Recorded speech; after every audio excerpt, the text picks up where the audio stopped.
Ovaj video će otići na sva ministarstva i otići će na DORH, otići će na inspekciju.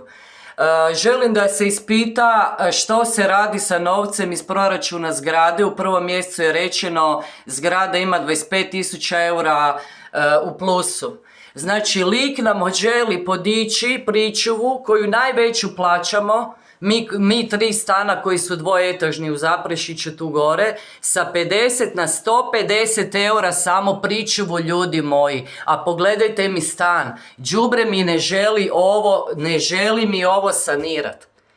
Znači, vi iz gradskog stambenog, sram vas može biti, zahvaljujući Ivanu Šimiću, mojem ocu pokojnome, sjedite tu, evo tu vam je ured, evo tamo iza Plodina, zahvaljujući mojem ocu koji je bio glavni inicijator da Zaprešić postane grad, vi sjedite tu u uredu i imate posao, jer vam to jasno. A ti Svalina, sram te može biti. Imaš djecu, imaš unučad, sram te može biti.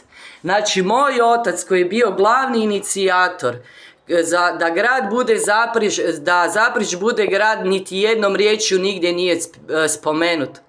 Čovjek koji je bio glavni tu kada je HDZ bio pokret, 90-ih. Zastupnik za grad Zaprešić, matičar, koji cijeli svoj radni vijek proveo radeći u Zagrebačkoj banci, nikad ništa od ove jebene države tražio i dobio nije. Jer smo mi zaslužili ovo. Nakon 38 godina života u Zaprešiću smo mi zaslužili živjeti u ovakvim uvjetima, nikad jedne kune lipe dužni. Nikad. Pogledajte ovo. Ne, ja ovo više šutit neću. Pogledajte ovo, ljudi moji. Ja vas samo pitam šta biste vi napravili na mom mjestu, evo to me zanima.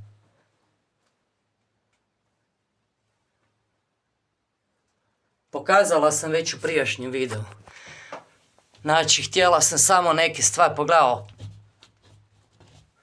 Katastrofa. Ne bude li se nešto poduzelo, ne znam. Jednostavno ne znam. Ne znam šta ćemo dalje. Ovi iz ministarstva su mi odgovorili bezobrazno kao da podignem sudsku tužbu, međutim gradsko stambeno ima da nas zastupa u pravnoj stvari i radit ćete svoj posao, jer vam to je jasno.